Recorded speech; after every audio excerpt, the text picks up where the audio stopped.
In the winter of 1887, Scotland Yard sealed away a case file that would remain classified for over 90 years. The file contained detailed accounts of 7 brutal murders that terrorized London's affluent Belgravia district for 8 months. Each victim was found with an identical carving on their chest and traces of an unknown substance that left them with frozen expressions of twisted laughter. What made these killings particularly disturbing wasn't just their methodical nature, but the fact that witnesses consistently described hearing genuine echoing laughter coming from the victims' homes, hours after their deaths had been confirmed by the police surgeon. The case was abruptly closed when the lead investigator, Inspector Edmund Harwick, vanished without a trace, leaving behind only a cryptic note that read, "The laughter never stops. It follows you home." Before we continue with the story of London's most chilling unsolved mystery, make sure to subscribe to our channel and let us know in the comments what country or city you're watching from. Stories like these remind us that darkness can lurk anywhere in history's shadows. What the authorities buried wasn't just evidence of a killer's twisted methodology, but proof of how far Victorian society's elite would go to protect their reputations, even when it meant allowing a murderer to walk free through the fog-shrouded streets of the empire's capital. London, in 1887, was the beating heart of the largest empire the world had ever known. Queen Victoria's Golden Jubilee that year had celebrated 50 years of her reign with elaborate parades down the Mall and festivities that lasted for weeks. The city had never seemed more prosperous or powerful, its influence stretching from the tea plantations of Ceylon to the diamond mines of South Africa. Gas lamps flickered along the cobblestone streets like earthbound stars, casting dancing shadows between the grand Georgian terraces and the newer Victorian mansions that housed Britain's industrial aristocracy. The very air of London carried the weight of empire, the sweet smoke of coal fires mixing with the salt breeze from the Thames, the distant clatter of hansom cabs over cobblestones, and the constant hum of a city that never truly slept. By day, the streets bustled with merchants, clerks, and servants hurrying about their business, their footsteps echoing off the limestone facades of buildings that seemed to stretch endlessly toward the gray English sky. By night, the city transformed into something altogether more mysterious. Its gas-lit streets created pools of yellow light, separated by vast stretches of impenetrable shadow. Belgravia had emerged as the most fashionable district for London's newly wealthy families, a carefully planned neighborhood of pristine white stucco townhouses and garden squares that spoke of refined taste and substantial fortune. Unlike the old aristocracy with their ancestral estates in the countryside, these were the railroad barons, textile magnates, and shipping tycoons who had built their fortunes during the Industrial Revolution. Their elaborate townhouses, with their pristine facades, wrought iron balconies, and meticulously maintained front gardens, stood as monuments to Britain's global dominance and the new wealth it had created. The Harrington family controlled vast cotton mills stretching across Manchester and Lancashire. Their factories employed thousands of workers whose labor had built the family fortune. Lord Charles Harrington, a man of imposing presence with steel-gray whiskers and eyes that missed nothing, had purchased his Belgrave Square mansion for the astronomical sum of £12,000, a price that reflected not just the property's grandeur, but the social status it conferred. Lady Margaret Harrington, 20 years his junior and possessed of the refined beauty that came from a lifetime of privilege, hosted elaborate dinner parties that brought together politicians, businessmen, and cultural figures from across the empire. While the Kendish dynasty had made their millions importing tea and opium from the Far East, their clipper ships raced across the Indian Ocean, loaded with precious cargo that filled London's warehouses and lined their family coffers. The youngest Kendish brother, Geoffrey, had inherited not only substantial wealth but also the family's appreciation for the finer things in life, art, literature, music, and most particularly, the theatre. His Chester Square residence was known throughout London's cultural circles for its intimate salons, where writers, actors, and intellectuals gathered to discuss the latest artistic movements sweeping across Europe. The Pemberton family fortune came from coal mines that honeycombed the hills of Wales and northern England.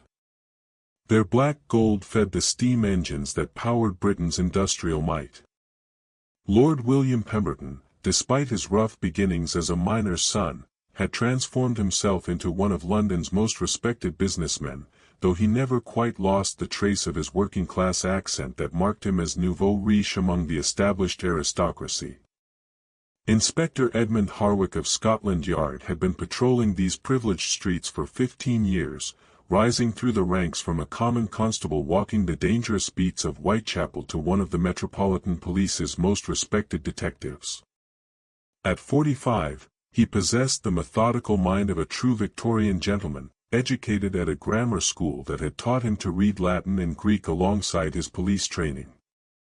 His colleagues knew him as a man who could move comfortably among the upper classes when duty required, yet never forgot his own humble origins as the son of a Hampshire blacksmith. Harwick's appearance reflected his dual nature, tall and lean, with prematurely gray hair that gave him an air of distinguished authority. Yet his hands remained calloused from his youth spent working in his father's forge. His dark eyes held the steady gaze of a man who had seen humanity at its worst, yet maintained enough optimism to believe that justice could still prevail. He lived alone in modest lodgings on Montague Street near the British Museum, a bachelor who had devoted his life entirely to his work, finding companionship in the books that lined his small sitting room, and the occasional evening spent at his local public house discussing cases with fellow officers.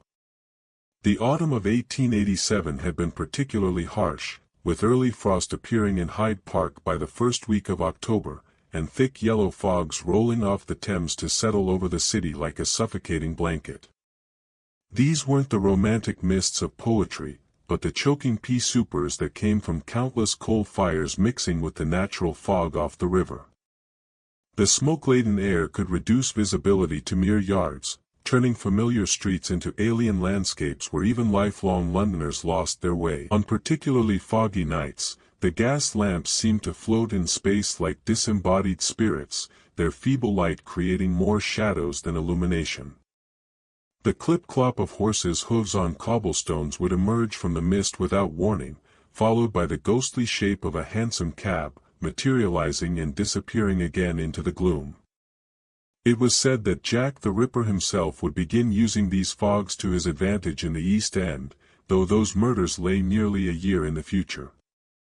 For now, in Belgravia, the wealthy felt safe behind their locked doors and uniformed servants, protected by their money and social position from the violence that plagued the poorer districts. That sense of security, built on privilege and social position, would prove to be fatally misplaced. For in the fog-shrouded streets of Victorian London, death could take any form, even that of laughter echoing through the darkness long after its source had been silenced forever. October 15, 1887. The scream that shattered the pre-dawn quiet on Belgrave Square came from Lady Margaret Harrington, who had returned early from a charity gala at the Royal Opera House to find her front door standing ajar, letting the thick autumn fog swirl through her marble-floored entrance hall like ghostly fingers exploring a tomb. The fog that night had been particularly dense. One of those suffocating London pea soupers that transformed the familiar into the alien. Gas lamps along the square created small pools of sickly yellow light, but beyond their feeble reach lay an impenetrable wall of grey-green mist that seemed to muffle sound and distort distance. Lady Margaret's hansom cab had been forced to proceed at walking pace, the driver calling out warnings to other traffic that might be hidden in the mist. She had left the opera early, pleading a headache to her companions, though in truth, she had grown weary of the evening's entertainment, a tedious performance of Wagner that seemed to drone on interminably. The charity gala was one of those obligatory social functions that came with her position in society, an opportunity for London's wealthy to see and be seen while making token contributions to worthy causes. She had worn her finest emerald silk gown, the one that complemented her auburn hair and made her green eyes sparkle in the gaslight. But by the second act, she found herself longing for the comfort of her own drawing room and a cup of properly prepared tea. The journey home through the fog-shrouded streets had taken nearly twice as long as usual.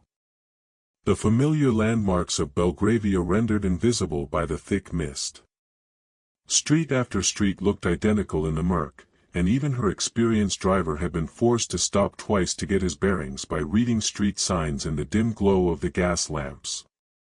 The fog seemed to press against the windows of the cab like a living thing, and Lady Margaret found herself grateful for the warmth of her opera cloak and the familiar sound of the horses' hooves on cobblestones.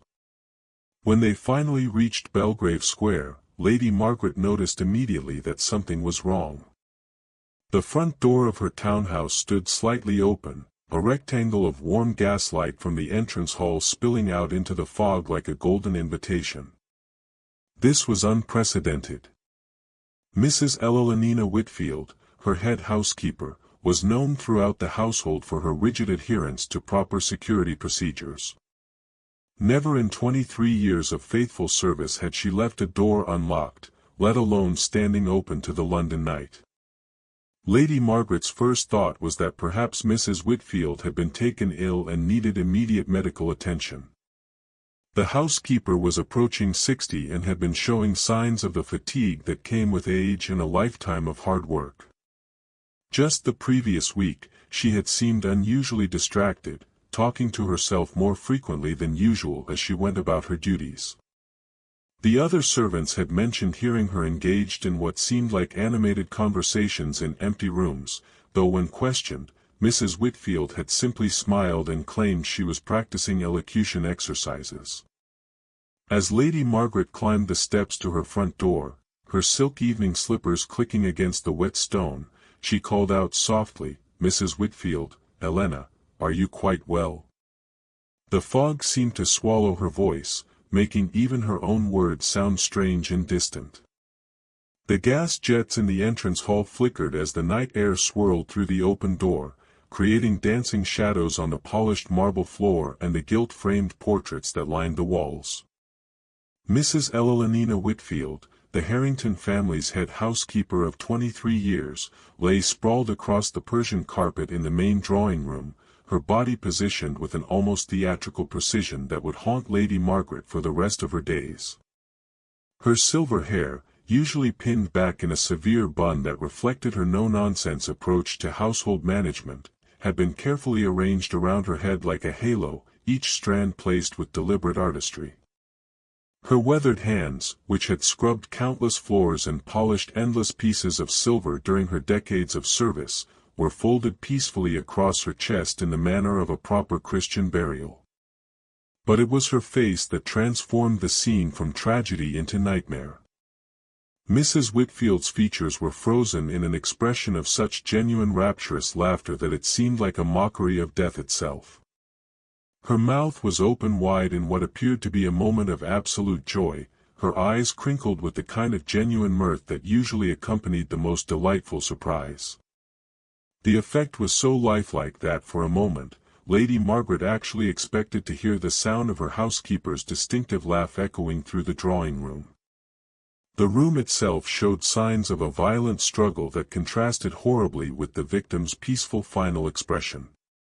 Furniture had been overturned. A valuable Chinese vase lay shattered near the fireplace, and books from the mahogany shelves were scattered across the floor like fallen leaves. The heavy velvet curtains had been torn down from one window, and Lady Margaret's collection of delicate porcelain figurines lay broken among the cushions of the horsehair sofa. Inspector Harwick arrived as the first pale light of dawn began to filter through the fog, accompanied by the familiar sounds of London awakening, the distant call of milk vendors beginning their rounds, the clip-clop of early morning traffic, and the gradual increase in street noise that marked the transition from night to day. The inspector's tall, lean figure cut an imposing silhouette as he emerged from the fog. His dark overcoat and bowler hat made him appear like a character from one of the Gothic novels that had become so popular among London's reading public. On particularly foggy nights, the gas lamps seemed to float in space like disembodied spirits, their feeble light creating more shadows than illumination. The clip-clop of horses' hooves on cobblestones would emerge from the mist without warning, followed by the ghostly shape of a hansom cab, materializing and disappearing again into the gloom. It was said that Jack the Ripper himself would begin using these fogs to his advantage in the East End, though those murders lay nearly a year in the future. For now, in Belgravia, the wealthy felt safe behind their locked doors and uniformed servants, protected by their money and social position from the violence that plagued the poorer districts. That sense of security, built on privilege and social position, would prove to be fatally misplaced. For in the fog-shrouded streets of Victorian London, death could take any form, even that of laughter echoing through the darkness long after its source had been silenced forever. October 15, 1887.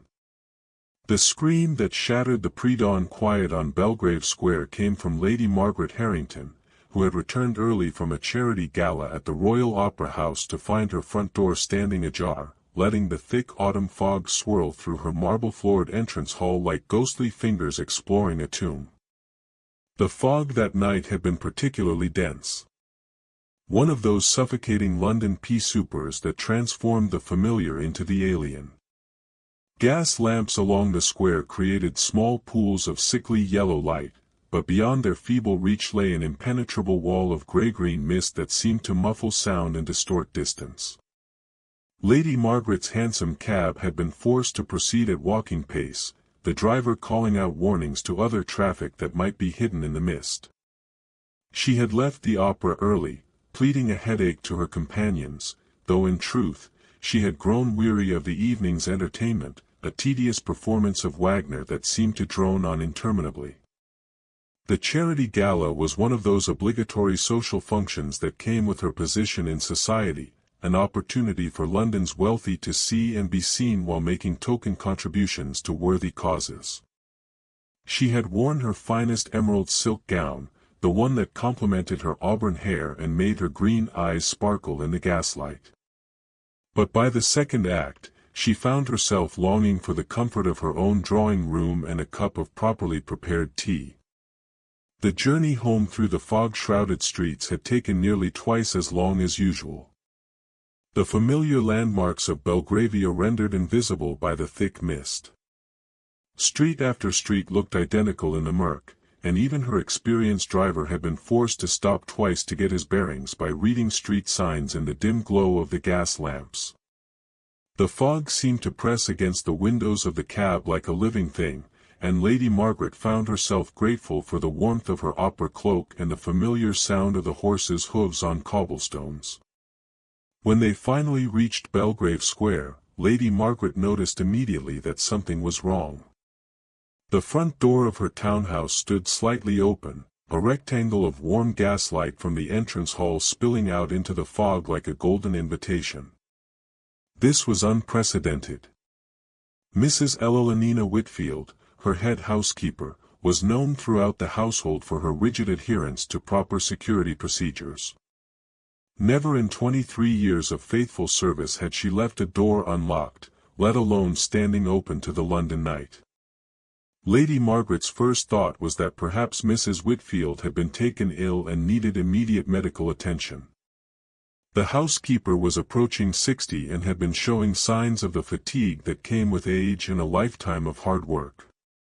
Just the previous week, she had seemed unusually distracted, talking to herself more frequently than usual as she went about her duties. The other servants had mentioned hearing her engaged in what seemed like animated conversations in empty rooms, though when questioned, Mrs. Whitfield had simply smiled and claimed she was practicing elocution exercises. As Lady Margaret climbed the steps to her front door, her silk evening slippers clicking against the wet stone, she called out softly, "Mrs. Whitfield, Elena, are you quite well?" The fog seemed to swallow her voice, making even her own words sound strange and distant. The gas jets in the entrance hall flickered as the night air swirled through the open door, creating dancing shadows on the polished marble floor and the gilt-framed portraits that lined the walls. Mrs. Elenina Whitfield, the Harrington family's head housekeeper of 23 years, lay sprawled across the Persian carpet in the main drawing room, her body positioned with an almost theatrical precision that would haunt Lady Margaret for the rest of her days. Her silver hair, usually pinned back in a severe bun that reflected her no-nonsense approach to household management, had been carefully arranged around her head like a halo, each strand placed with deliberate artistry. Her weathered hands, which had scrubbed countless floors and polished endless pieces of silver during her decades of service, were folded peacefully across her chest in the manner of a proper Christian burial. But it was her face that transformed the scene from tragedy into nightmare. Mrs. Whitfield's features were frozen in an expression of such genuine rapturous laughter that it seemed like a mockery of death itself. Her mouth was open wide in what appeared to be a moment of absolute joy, her eyes crinkled with the kind of genuine mirth that usually accompanied the most delightful surprise. The effect was so lifelike that for a moment, Lady Margaret actually expected to hear the sound of her housekeeper's distinctive laugh echoing through the drawing-room. The room itself showed signs of a violent struggle that contrasted horribly with the victim's peaceful final expression. Furniture had been overturned. A valuable Chinese vase lay shattered near the fireplace, and books from the mahogany shelves were scattered across the floor like fallen leaves.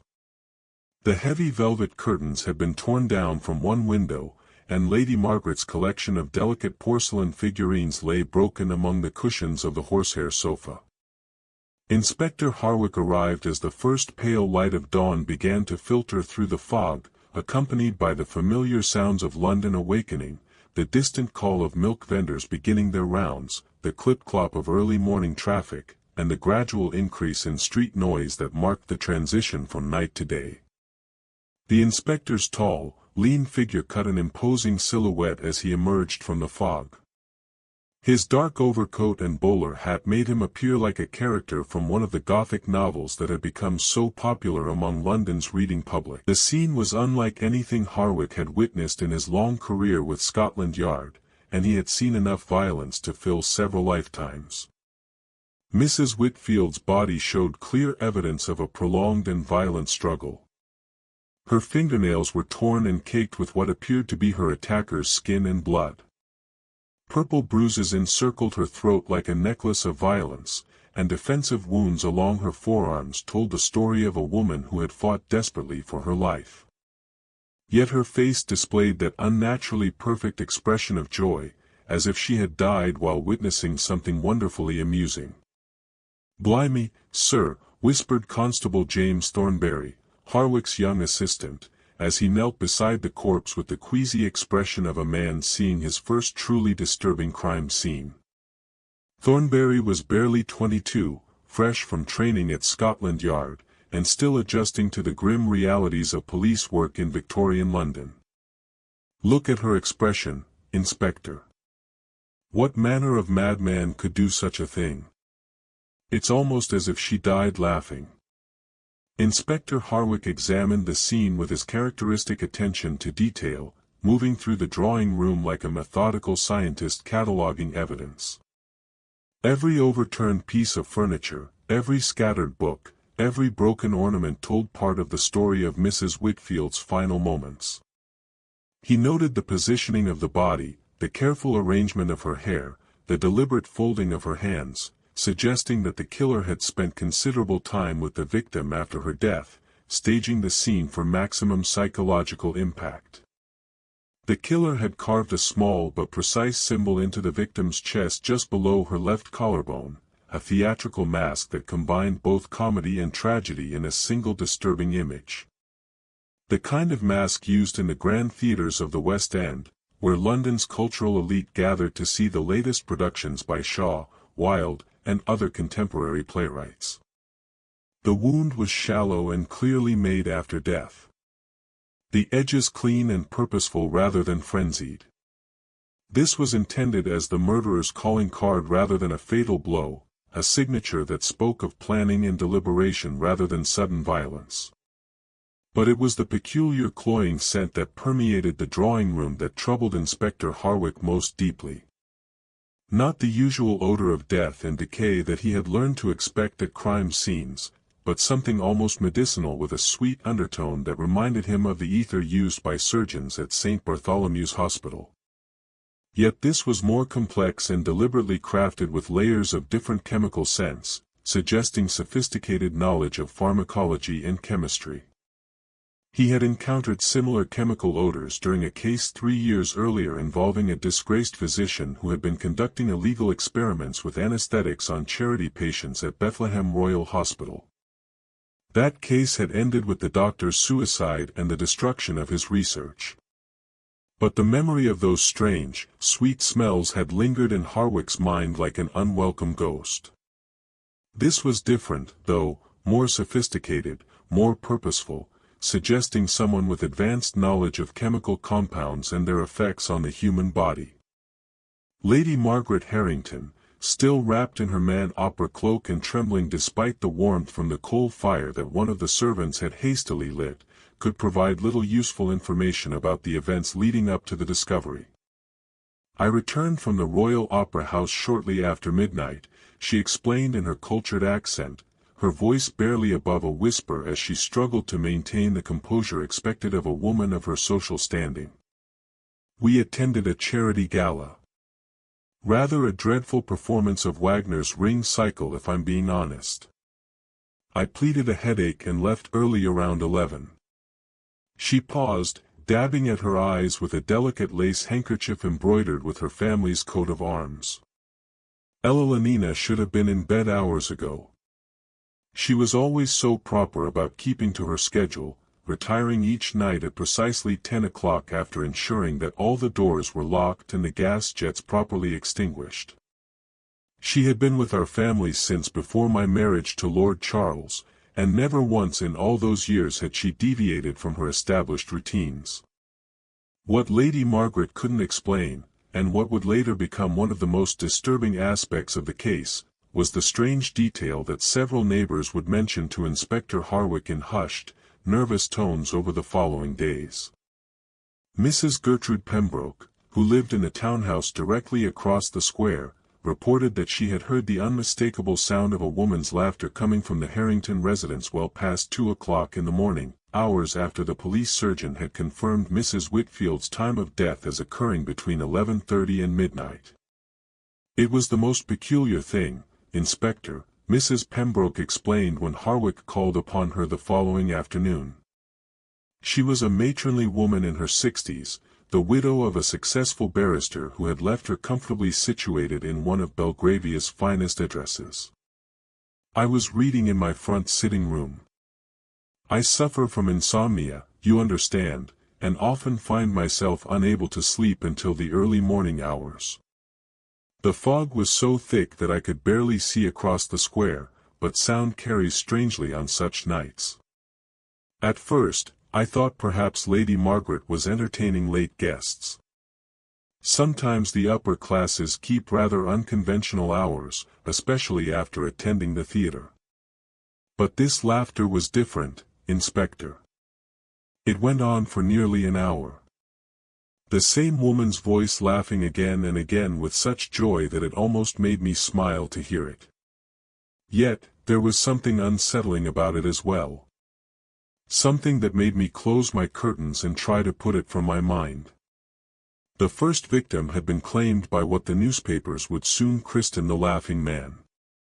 Though the killer's identity and motives remained as mysterious as the fog that shrouded the gaslit streets of Victorian London, Inspector Hartwell found himself facing not just a murder investigation, but a puzzle that seemed to challenge the very foundations of rational thought and scientific understanding. Word of the brutal murder spread through Belgravia's social circles like wildfire, despite the Harrington family's desperate attempts to maintain discretion and protect their reputation from the taint of scandal. Within days, the drawing rooms and private clubs of London's elite buzzed with whispered conversations about the unfortunate incident at the Harrington residence, with each retelling adding new details and wild speculations that bore little resemblance to the actual facts of the case. The Times, ever mindful of its responsibility to London's respectable classes, ran only a brief, carefully worded notice about a domestic tragedy in Belgrave Square, providing just enough information to satisfy public curiosity while avoiding the sensational details that might disturb proper society. The article, buried on page 6 between advertisements for patent medicines and notices of upcoming charity events, simply stated that Mrs. Eleanor Whitfield, a longtime servant in the household of Lord and Lady Harrington, had been found deceased under circumstances that were being investigated by the Metropolitan Police. However, the more sensational penny papers seized upon the story with characteristic Victorian appetite for scandal and Gothic horror. The Illustrated Police News, with its lurid woodcut illustrations and breathless prose, splashed the story across its front page under the headline, "Mysterious Death in Belgravia, Servant Found with Ghastly Smile." The accompanying illustration, though wildly inaccurate in its details, captured something of the disturbing nature of the crime and helped to cement the case in the public imagination.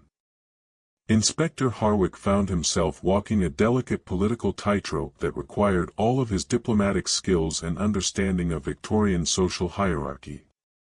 The Harrington family wielded considerable influence throughout London's corridors of power.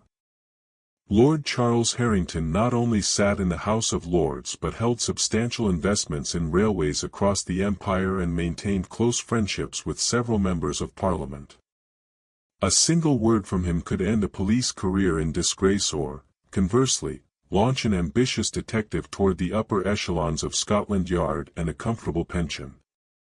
Yet Hartwell's sense of justice, honed by 15 years of police work in London's toughest neighborhoods, demanded a thorough investigation, regardless of social consequences.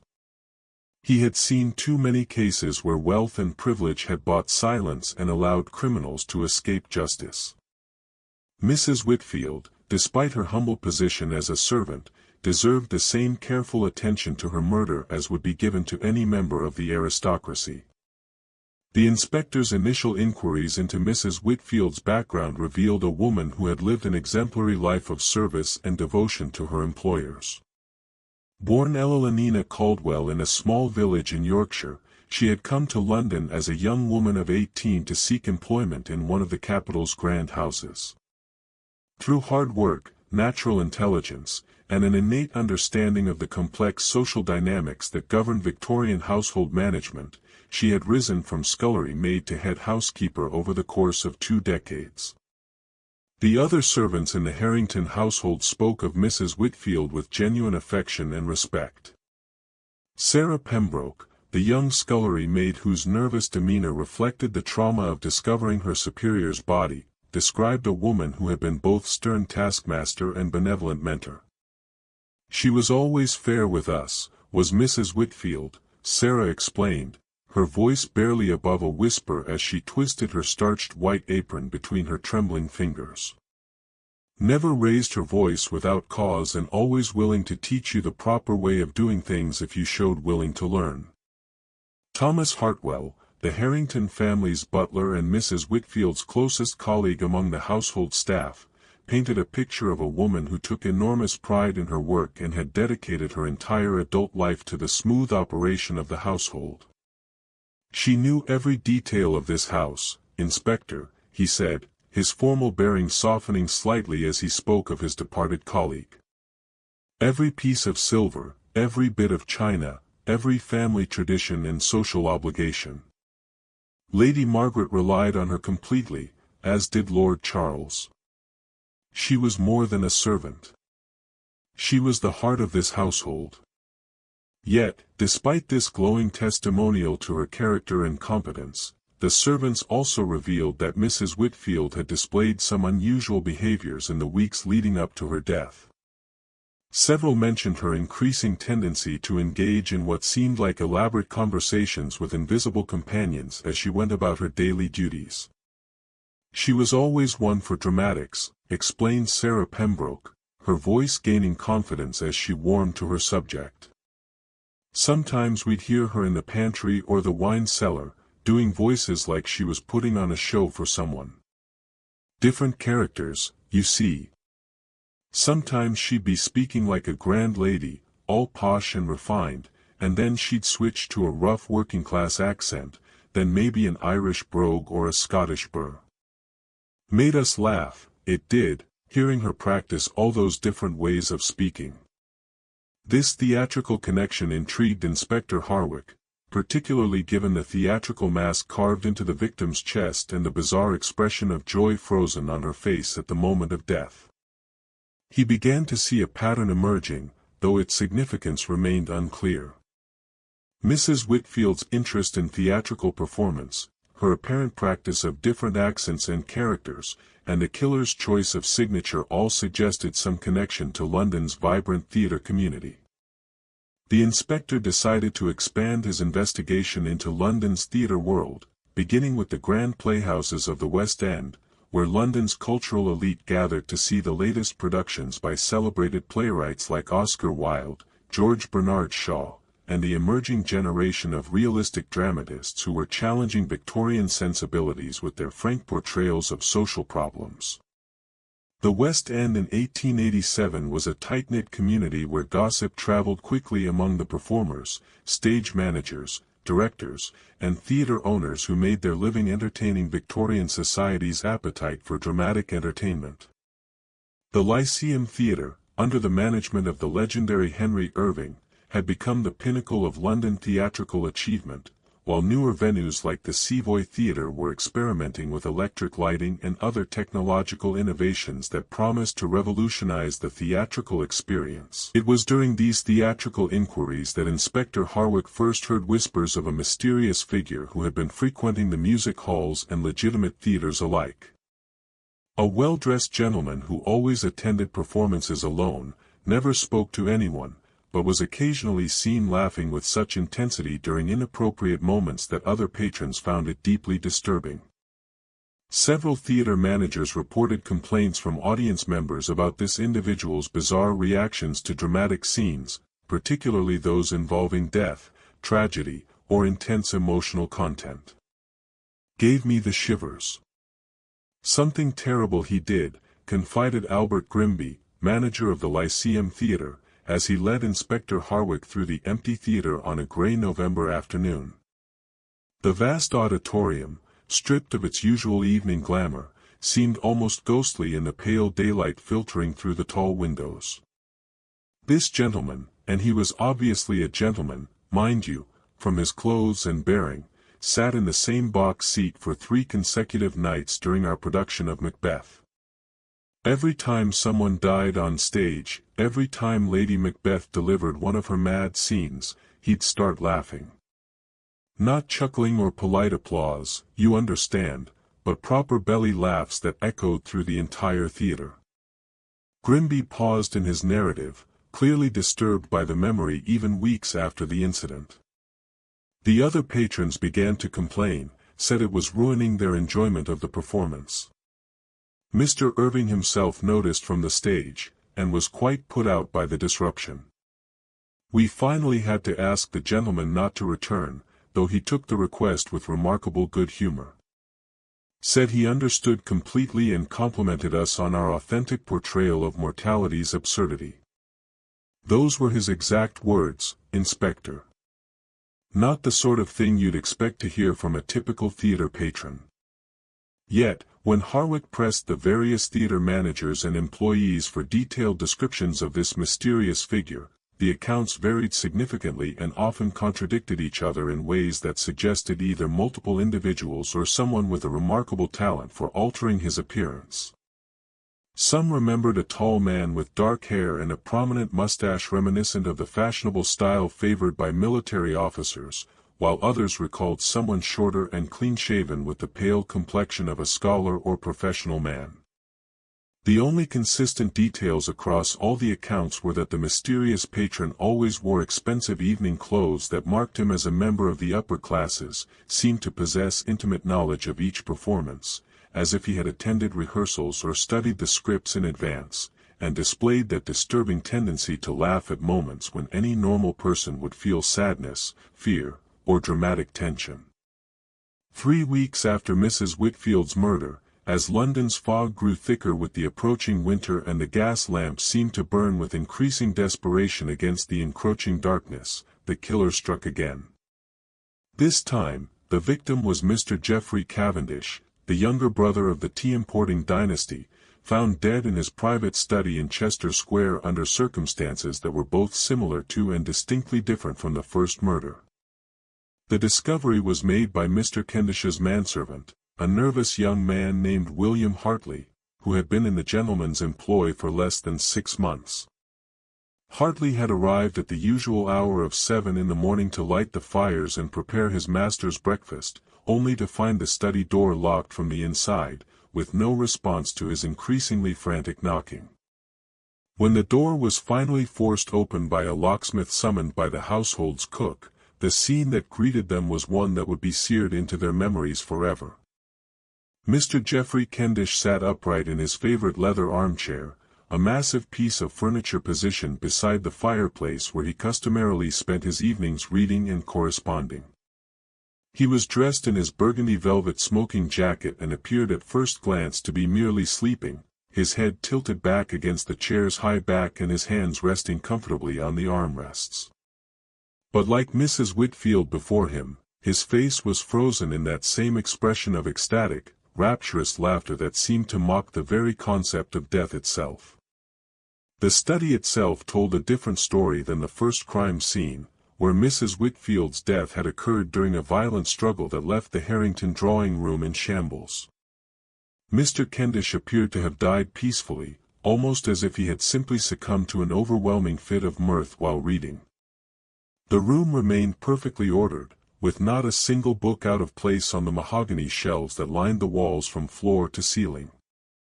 A leather-bound volume lay open in the dead man's lap, a collection of comedic plays by the contemporary playwright Oscar Wilde, open to a page containing dialogue from The Importance of Being Earnest. The irony was not lost on Inspector Harwick, who noted that the open page contained Lady Bracknell's famous line about the importance of maintaining proper composure in the face of life's trials and tribulations. But the most disturbing detail, one that would haunt Inspector Harwick for months to come, was revealed by the other residents of Chester Square, who had been awakened during the night by sounds coming from the Kendish residence. Mrs. Adelaide Petton, an elderly widow who lived in the adjoining townhouse, reported hearing laughter echoing through the walls well past 3 o'clock in the morning, hours after the police surgeon would later determine that Mr. Kendish had died sometime between 10 o'clock and 11 o'clock the previous evening. It was the strangest thing, Mrs. Petton explained when Harwick interviewed her the following day. She was a dignified woman in her 70s, the relic of a successful shipping merchant who had left her well provided for in one of London's most prestigious addresses.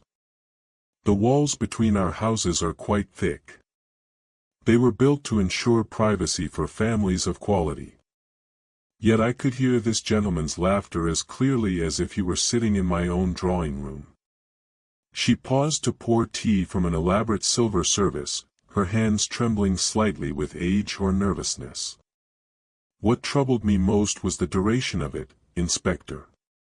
It wasn't the brief amusement one might experience while reading a particularly witty passage.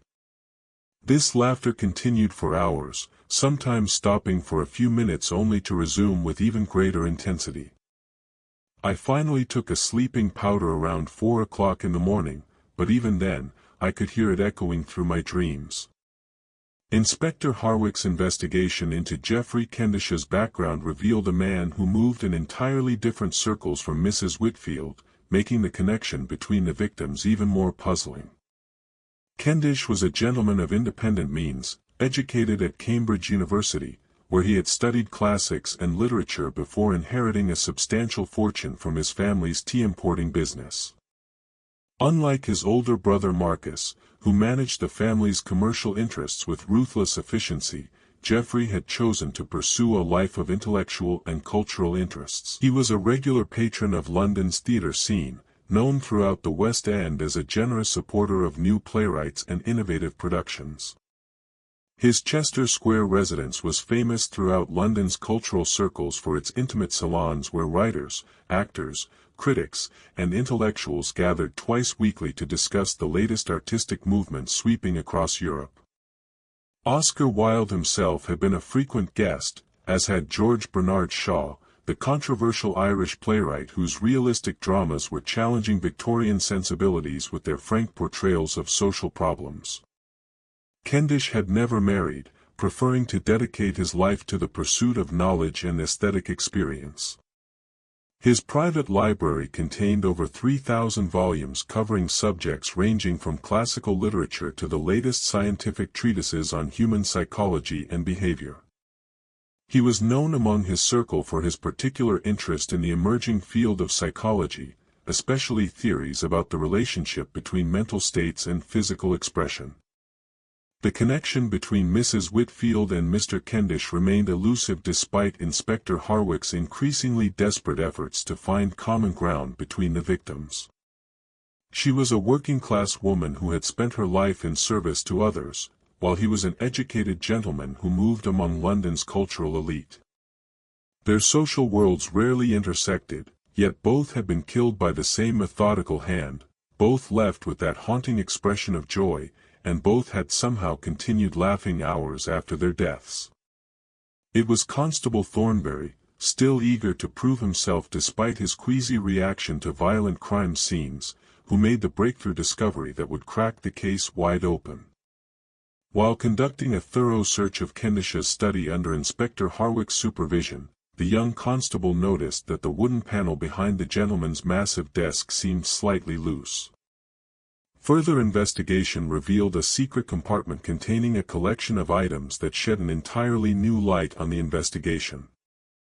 Hidden in this concealed space was a small leather diary, its pages filled with Geoffrey Kendish's precise handwriting documenting his growing obsession with what he called the authentic expression of human emotion.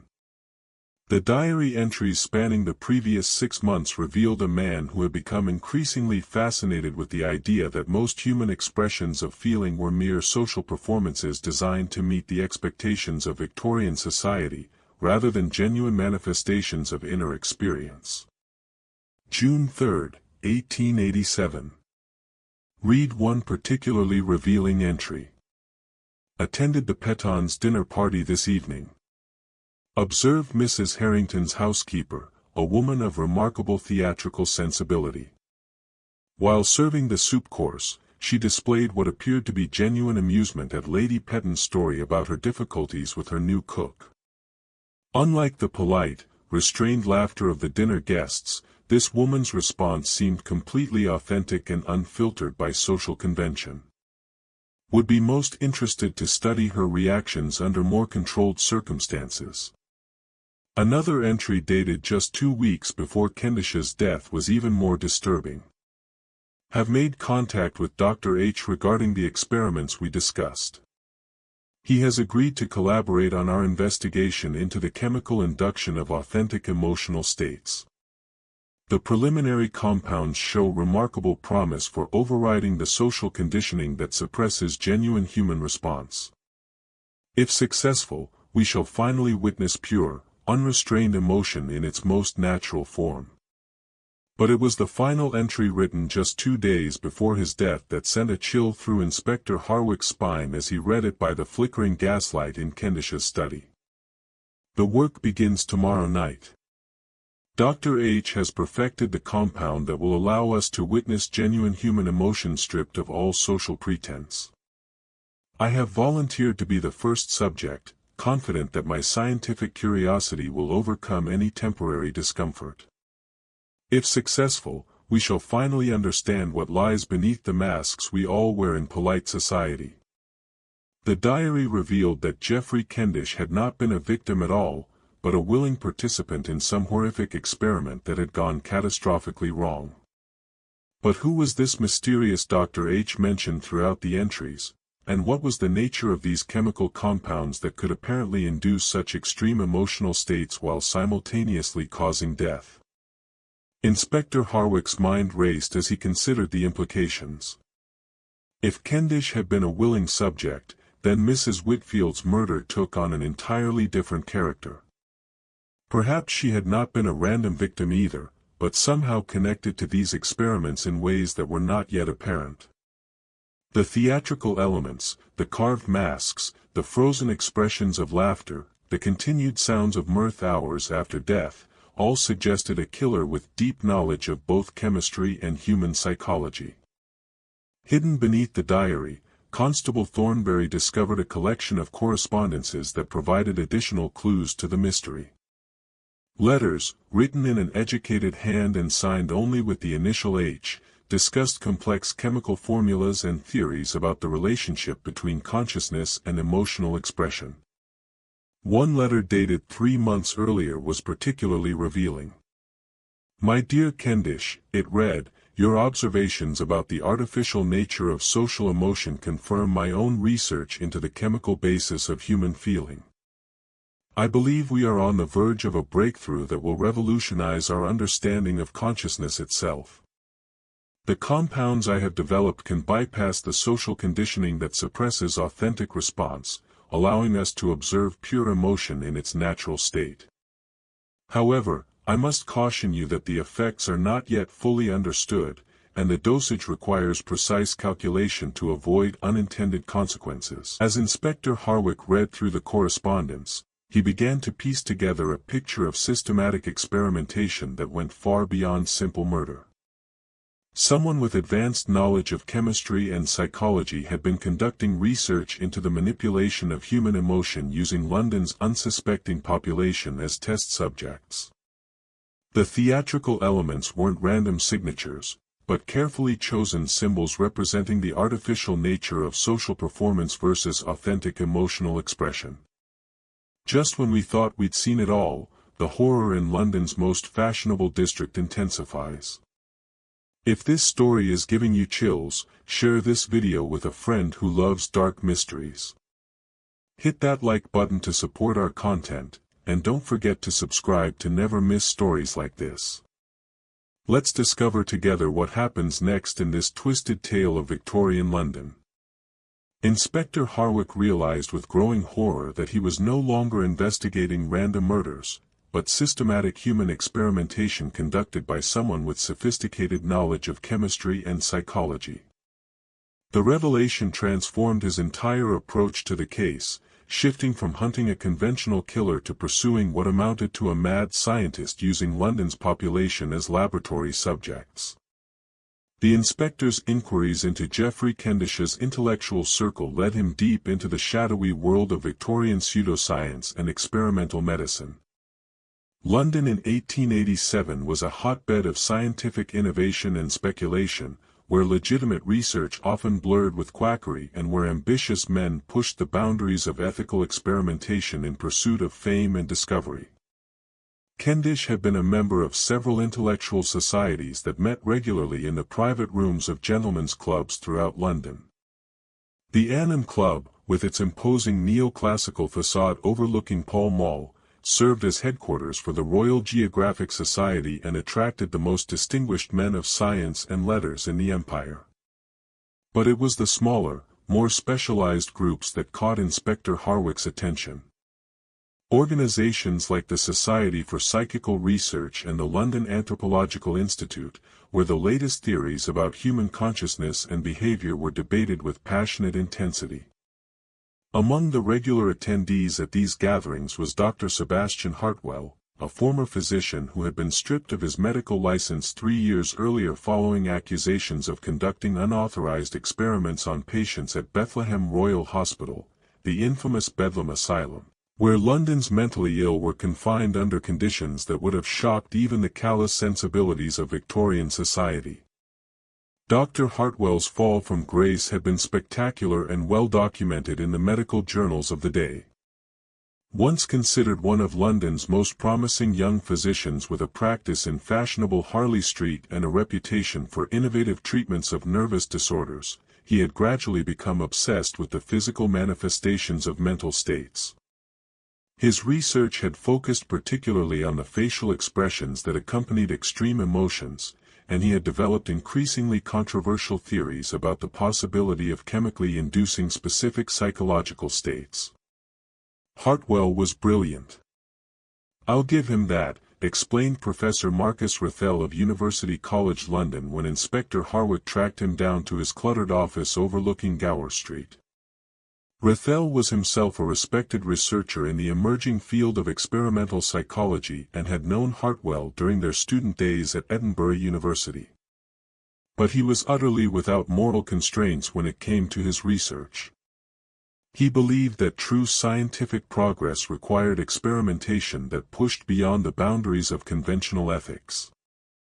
The professor paused to clean his spectacles, his scholarly demeanor troubled by memories of his former colleagues' descent into scientific obsession.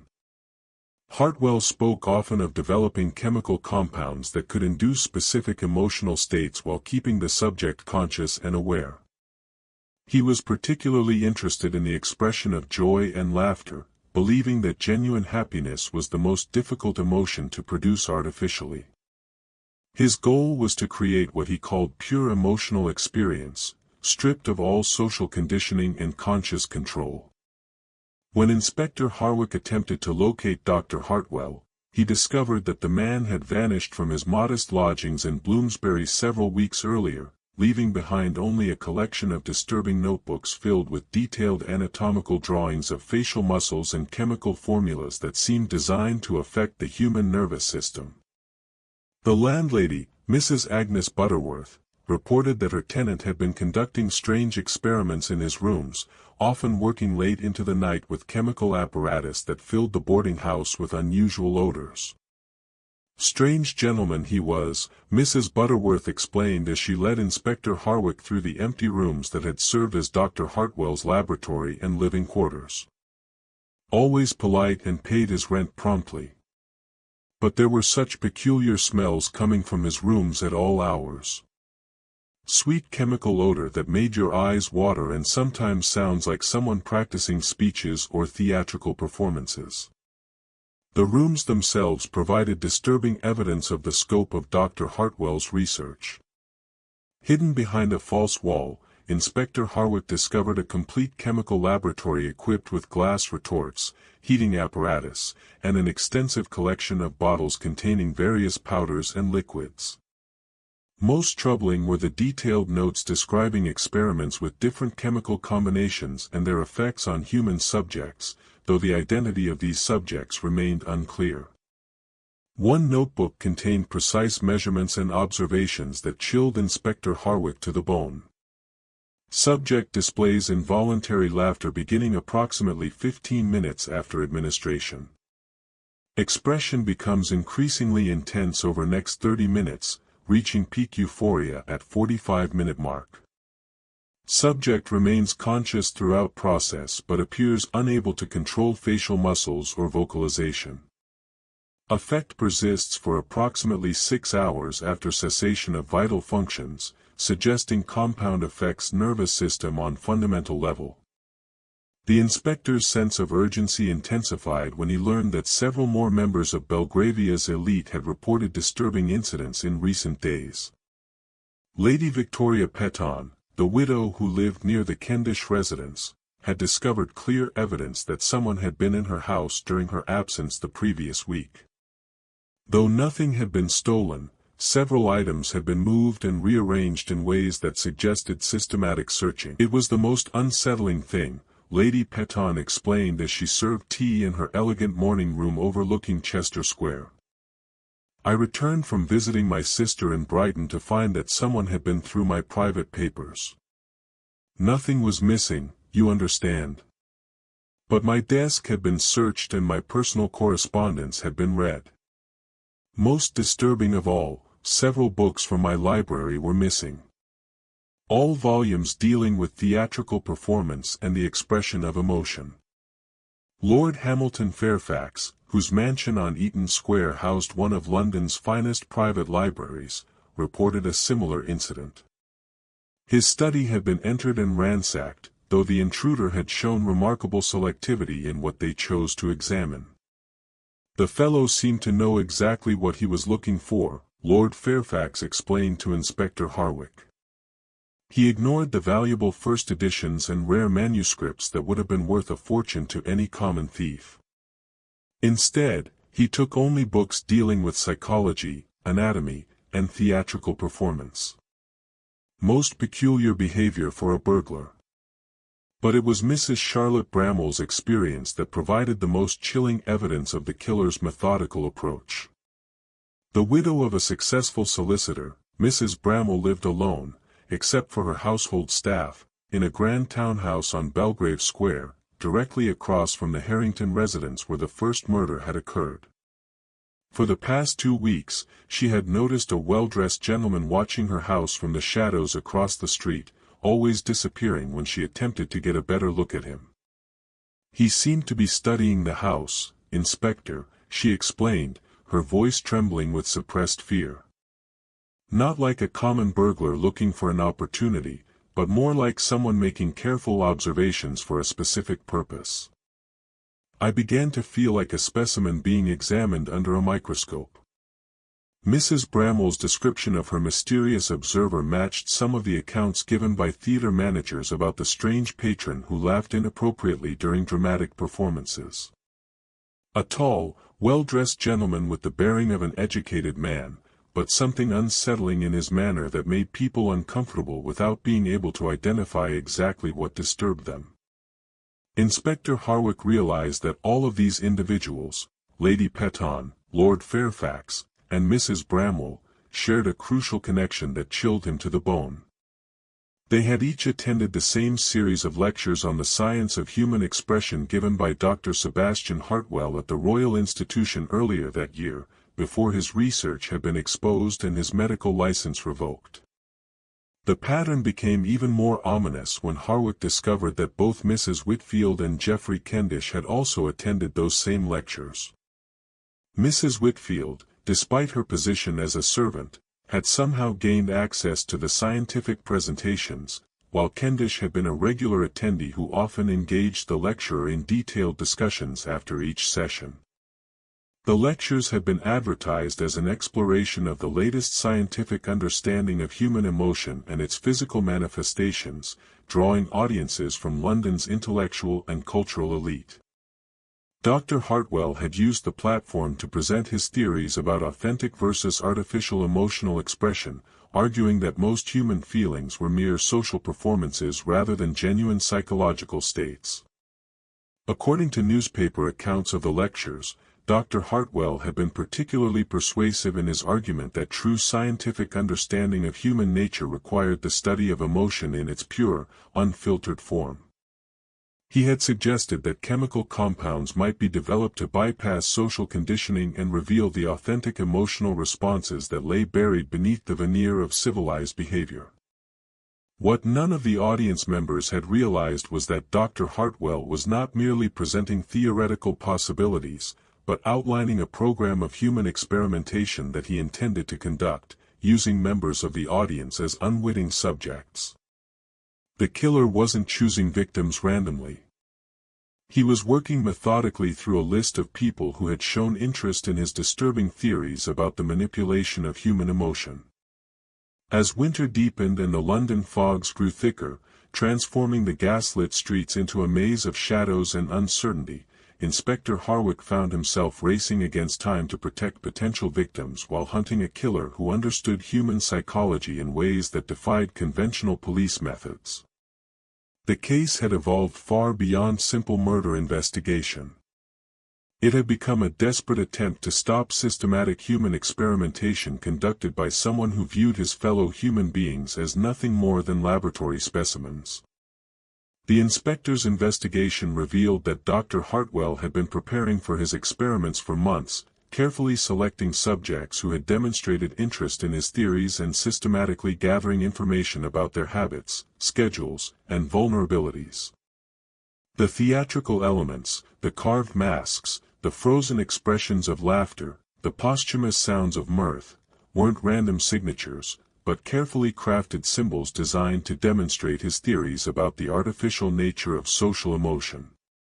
Each murder was not just an act of violence, but a scientific demonstration intended to prove the doctor's theories about authentic emotional expression. The victims weren't dying from conventional violence, but from chemical compounds that induced overwhelming euphoria while simultaneously causing fatal physiological reactions. The continued laughter heard hours after death wasn't a supernatural phenomenon, but evidence of drugs that affected the nervous system so profoundly that they continued to influence the body even after brain death had occurred. Inspector Hartwell realized that he was facing an opponent who combined the ruthless methodology of a scientist with the twisted psychology of a serial killer. Dr. Hartwell wasn't simply murdering people. He was conducting systematic research into the nature of human consciousness using murder as his experimental method and London's elite as his unwilling laboratory subjects. The breakthrough that would finally lead Inspector Hartwell to his quarry came from an unexpected source, a young medical student named Thomas Whitmore, who had attended Dr. Hartwell's lectures and become increasingly concerned about the direction of the former physician's research. "I thought we were engaged in legitimate scientific research," Whitmore explained when he finally worked up the courage to contact Scotland Yard after reading about the Kendish murder in the morning papers. Dr. Hartwell spoke eloquently about advancing our understanding of human consciousness, and I was honored to be invited to participate in his work. But as the experiments progressed, I began to realize that we were crossing ethical boundaries that no responsible scientist should transgress. The young man's account revealed the full scope of Dr. Hartwell's operation. Working from a hidden laboratory in the basement of an abandoned warehouse near the London docks, the former physician had been developing increasingly sophisticated chemical compounds designed to manipulate human emotion and consciousness. His ultimate goal was to create what he called pure emotional experience, states of feeling so intense and authentic that they transcended the social conditioning that governed normal human behavior. He had developed several different formulas, Whitmore continued, his voice shaking as he recalled the horror of what he had witnessed. Some induced overwhelming terror, others created states of profound melancholy, but his greatest achievement was the compound that produced uncontrollable euphoria. He called it his essence of joy and claimed it could reveal the true nature of human happiness by stripping away all artificial constraints. Whitmore's description of the laboratory matched the chemical apparatus that Inspector Hartwell had discovered in Dr. Hartwell's abandoned lodgings, but on a much larger scale. The basement facility contained enough equipment to produce chemical compounds in significant quantities, along with detailed records of experiments conducted on dozens of subjects over the course of several months. Most of the early subjects were volunteers from the medical schools and the workhouses, Whitmore explained. Dr. Hartwell convinced them they were participating in legitimate research that would advance scientific knowledge and potentially benefit humanity. Many of them were desperate for the small payments he offered, and they trusted his credentials as a physician. None of them understood the true nature of what they were volunteering for. But as Dr. Hartwell's experiments became more extreme and dangerous, he had been forced to seek unwilling subjects among London's more affluent population. The attendees of his lectures at the Royal Institution represented the perfect combination of intellectual curiosity and social vulnerability. Educated individuals who would appreciate the scientific significance of his work while possessing the social standing that would ensure their deaths received proper attention from the authorities. He spoke often of the need to demonstrate his theories to the broader scientific community. Whitmore recalled he believed that by conducting his experiments on prominent members of society, he could force the medical establishment to acknowledge the importance of his research. Each death was intended as both a scientific demonstration and a challenge to conventional thinking about human consciousness. The revelation that Dr. Hartwell was using murder as a form of scientific publication horrified Inspector Hartwell, but it also provided crucial information about where the killer might be found. Whitmore had provided detailed directions to the warehouse laboratory along with information about Dr. Hartwell's habits and schedule. On a fog-shrouded evening in late December, when the thick yellow mist off the Thames had reduced visibility to mere yards, and the distant sound of ships' horns echoed mournfully across the water, Inspector Hartwell received the message he had been both anticipating and dreading. A street urchin delivered an elegant envelope to his lodgings containing an invitation written in Dr. Hartwell's distinctive, educated hand. "My dear Inspector Hartwell," the note read, "your investigation has been most thorough and professional, though I fear you have fundamentally misunderstood the nature of my work. I am not a common criminal, but a scientist pursuing knowledge that will revolutionize our understanding of human consciousness.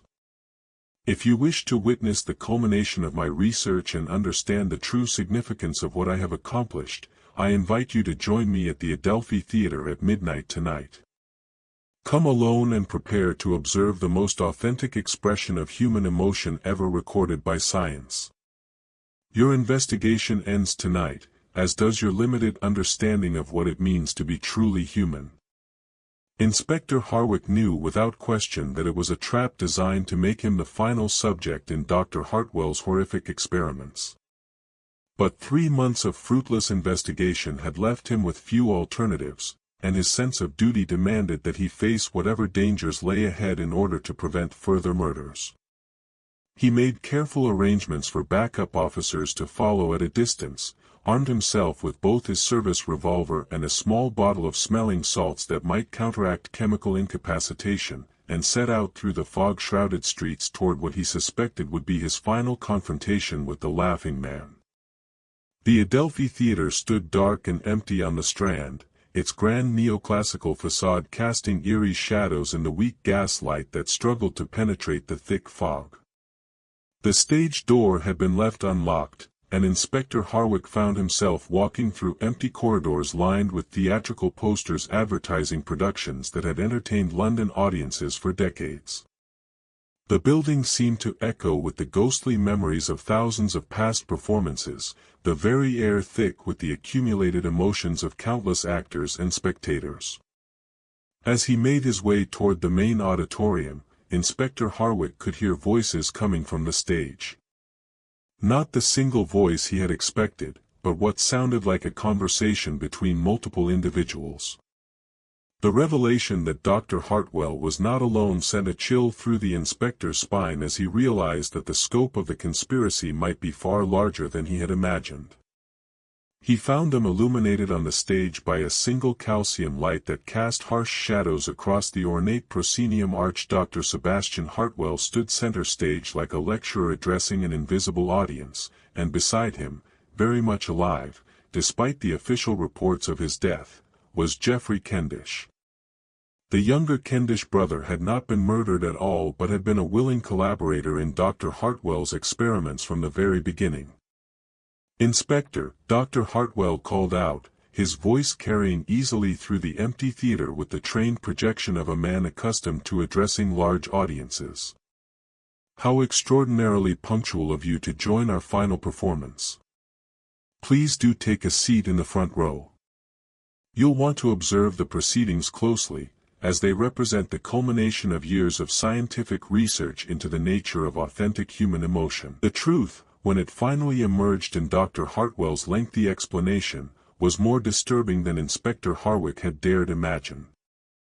The former physician and Geoffrey Kendish had been collaborating for over 2 years on a comprehensive program of human experimentation designed to create and study genuine emotional states under laboratory conditions.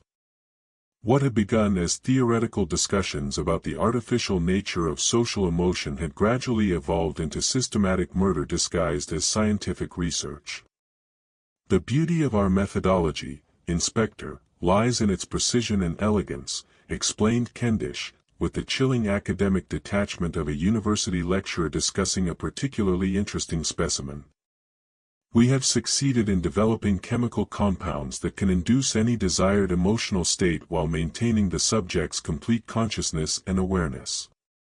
Mrs. Whitfield died experiencing pure, unfiltered joy. Not the polite happiness expected in social situations, but authentic euphoria divorced from any external circumstances. Dr. Hartwell stepped forward to the edge of the stage, his movements precise and calculated like a surgeon preparing for a delicate operation. "Each subject has provided invaluable data about the physiological manifestations of extreme emotion. We have mapped the exact facial muscle contractions that accompany genuine terror, authentic sorrow, and our greatest achievement, pure joy, unconstrained by social conditioning."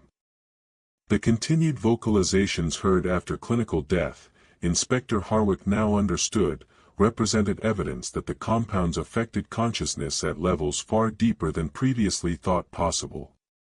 The theatrical mask carved into each victim's chest represented Dr. Hartwell's belief that all normal human emotion was mere performance, a social mask worn to meet the expectations of civilized society. Only through his chemical interventions could authentic feeling be revealed, stripped of the artificial constraints that govern proper Victorian behavior. But you have made one crucial error in your investigation, Inspector, Dr. Hartwell continued, his voice taking on the tone of a professor correcting a promising but misguided student. You have assumed that we selected our subjects randomly from my lecture attendees when, in fact, each death has been carefully orchestrated to create the perfect conditions for our ultimate experiment, the induction of authentic terror in someone who believes himself to be in control of the situation. The full horror of the trap became clear as Dr. Hartwell revealed that Inspector Harwick had not stumbled upon the killer's lair through clever detective work, but had been systematically manipulated into becoming the final test subject in their series of experiments. Every clue discovered, every witness statement recorded, every piece of evidence uncovered had been carefully planted to lead him to this moment, in this place. Your colleagues at Scotland Yard have been intercepted by our associates and will not be coming to your assistance, Geoffrey Kendish added with casual cruelty. We required a subject of exceptional intelligence and emotional control for our final demonstration, and your reputation for methodical investigation made you the perfect candidate. Your final moments will provide invaluable data about the physiological manifestations of extreme fear in a trained professional accustomed to dangerous situations. Dr. Hartwell raised a small glass vial containing a clear liquid that seemed to glow with its own internal light in the harsh calcium illumination. This compound represents the culmination of our research, Inspector. Unlike the euphoria-inducing chemical we used on our previous subjects, this formulation will allow you to experience pure, undiluted terror while remaining completely conscious and aware of every sensation. Your death will provide the final piece of data needed to complete our understanding of authentic human emotion. But Inspector Harwick had survived 15 years of police work in London's most dangerous neighborhoods by never underestimating his opponents and always maintaining multiple escape plans. As Dr. Hartwell descended from the stage with Geoffrey Kendish close behind, the inspector feigned compliance and resignation while secretly preparing for a desperate gambit that represented his only hope of survival. Hidden in his waistcoat pocket was a small mirror that he routinely carried for signaling purposes during surveillance operations. As Dr. Hartwell approached with the vial of chemical compound, Inspector Harwick suddenly pulled out the mirror and used it to redirect the beam of the calcium light directly into both men's eyes, temporarily blinding them and disrupting their carefully planned assault. The struggle that followed was brief but vicious. It played out on the stage of the Adelphi Theatre, with the empty seats of the auditorium serving as silent witnesses to a battle between scientific madness and justice. Geoffrey Kendish, despite his gentleman's education and social refinement, proved to be no match for a seasoned police officer trained in close combat. Dr. Hartwell, temporarily blinded and disoriented by the redirected light, stumbled backward toward the orchestra pit while trying to maintain his grip on the vial of chemical compound. In the end, it was Dr. Hartwell's own scientific precision that proved to be his downfall. As he fell into the orchestra pit, the glass vial shattered against the wooden flooring, releasing its contents into the air, where both he and the unconscious Geoffrey Kendish inhaled the concentrated vapors of the terror-inducing compound that had been intended for Inspector Harwick. The arrest of Dr. Sebastian Hartwell and Geoffrey Kendish, along with the subsequent investigation into their network of accomplices and victims, sent shock waves through Victorian London's scientific, medical, and social communities that would reverberate for decades to come. The trial held at the Old Bailey in the spring of 1888 became one of the most sensational legal proceedings of the era, revealing the full scope of their collaborative experiments and the systematic way they had manipulated both victims and investigators in pursuit of their twisted understanding of human consciousness. The courtroom proceedings, presided over by Mr. Justice Hawkins and attended by representatives from every major London newspaper, laid bare the horrifying details of what would become known as the Laughing Man murders. Dr. Hartwell's chemical compounds were found to be far more sophisticated than anyone had initially suspected, representing a level of pharmacological knowledge that was decades ahead of contemporary medical understanding. Working with equipment stolen or purchased from various London hospitals, universities, and chemical supply companies, Dr. Hartwell had created what modern science would recognize as early psychoactive drugs capable of inducing specific emotional states while simultaneously affecting motor control and cognitive function. His laboratory notes, presented as evidence during the trial, revealed systematic experimentation on human subjects that violated every principle of medical ethics and human decency. The prosecution, led by Sir Charles Russell, painted a picture of two educated men who had used their intelligence and social position to conduct systematic murder under the guise of scientific research. These defendants, Sir Charles argued in his opening statement, represent the most dangerous type of criminal, those who cloak their evil intentions in the respectable language of scientific inquiry and intellectual progress. Geoffrey Kendish's role in the conspiracy proved to be equally crucial and far more extensive than initially suspected. His social position and financial resources had provided the infrastructure necessary for Dr. Hartwell's experiments. While his connections throughout London's cultural and intellectual circles had enabled them to identify and select suitable victims, his faked death had been accomplished through a sophisticated combination of chemical manipulation and theatrical performance that had fooled even experienced police surgeons. The trial revealed that the two men had been collaborating for nearly 3 years, beginning with theoretical discussions about the nature of human emotion and gradually evolving into systematic experimentation on human subjects. Their early victims had been drawn from London's most vulnerable populations: medical students desperate for money, workhouse residents with no family connections, and street people whose disappearances would attract no official attention. As their experiments became more sophisticated and their confidence grew, they had begun targeting members of London's upper classes who had attended Dr. Hartwell's lectures on human emotion. These victims represented both intellectual challenges and public demonstrations of their theories, designed to force the broader scientific community to acknowledge the significance of their research. The chemical compounds developed by Dr. Hartwell were studied extensively by government chemists and medical researchers, though the full results of these investigations were classified and sealed away in government archives. Some historians suggest that this early research into psychoactive substances influenced later military and intelligence applications during the Boer War and beyond. Though official records regarding such uses remain classified to this day, Dr. Hartwell himself suffered irreparable damage from exposure to his own terror-inducing compound during the final confrontation at the Adelphi Theatre. The concentrated vapors that he had inhaled caused permanent psychological trauma that left him in a state of constant overwhelming fear that no medical treatment could alleviate. During his trial, he was often unable to testify coherently, frequently breaking into uncontrollable fits of terror that required him to be removed from the courtroom. Geoffrey Kendish suffered similar exposure to the chemical compound, but seemed to recover more completely, though he displayed periodic episodes of panic and anxiety that suggested lasting psychological damage.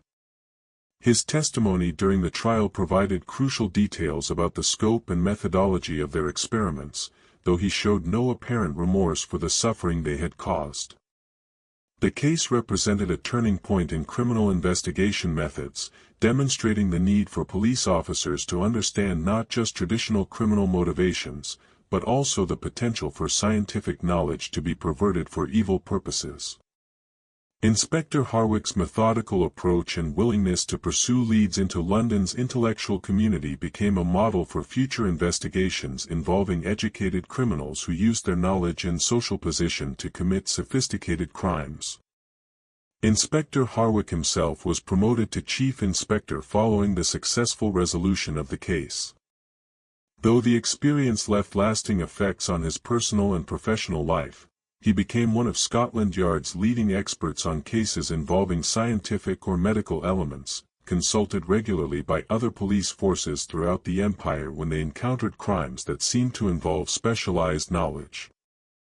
The inspector never forgot the lesson learned during his confrontation with Dr. Hartwell, that the greatest monsters often wore the faces of educated, respectable citizens who justified their actions through appeals to scientific progress and intellectual advancement.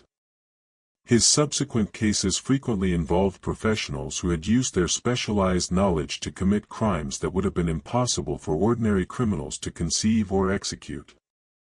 The Adelphi Theatre, where the final confrontation had taken place, underwent extensive renovation following the case. Workers discovered hidden chambers beneath the stage, where Dr. Hartwell had stored chemical equipment and conducted preliminary experiments. Among the items found were detailed notes documenting each murder, plans for future victims who were never claimed, and correspondence with associates in other cities who had apparently been conducting similar experiments. Most disturbing of all was the discovery of a comprehensive list containing the names of over 50 prominent Londoners who had been selected as potential subjects for future experiments. The list included members of Parliament, judges, university professors, successful businessmen, and cultural figures whose deaths would have sent shock waves through British society. Only Inspector Hartwell's successful intervention had prevented what could have become a systematic campaign of terror against London's intellectual and social elite. The warehouse laboratory near the London docks was found to contain evidence of experiments conducted on dozens of victims whose identities were never fully established. Human remains discovered in acid baths and chemical storage tanks suggested that Dr. Hartwell and his associates had been conducting their research for far longer than anyone had initially suspected, with some evidence pointing to experimental activities dating back nearly 5 years. The full extent of their network of accomplices was never completely uncovered despite extensive investigations by Scotland Yard and other government agencies. Several individuals connected to the case disappeared before they could be arrested, suggesting that the conspiracy had ramifications that extended far beyond London and possibly into other countries, where similar experimental programs might have been established.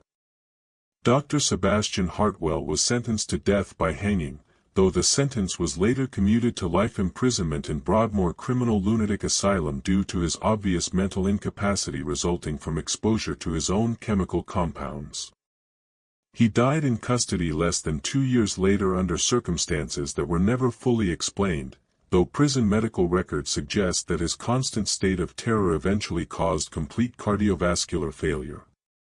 Geoffrey Kendish received a life sentence of hard labor at Pentonville Prison, where he was assigned to work in the prison workshop, making mailbags and performing other manual labor that represented a dramatic change from his previous life of wealth and privilege. Prison records indicate that he adapted poorly to incarceration, suffering from recurring nightmares and panic attacks that frequently required medical intervention. He died in his cell in 1890, apparently from natural causes, though some fellow prisoners reported that he had been heard laughing uncontrollably for hours before his death, an eerie echo of the symptoms experienced by his former victims. The chemical formulas developed by Dr. Hartwell were never fully reconstructed despite intensive efforts by government chemists and medical researchers. Most of his laboratory notes were deliberately destroyed during the investigation to prevent the information from falling into the wrong hands, though copies were reportedly retained by various government agencies for potential future research purposes.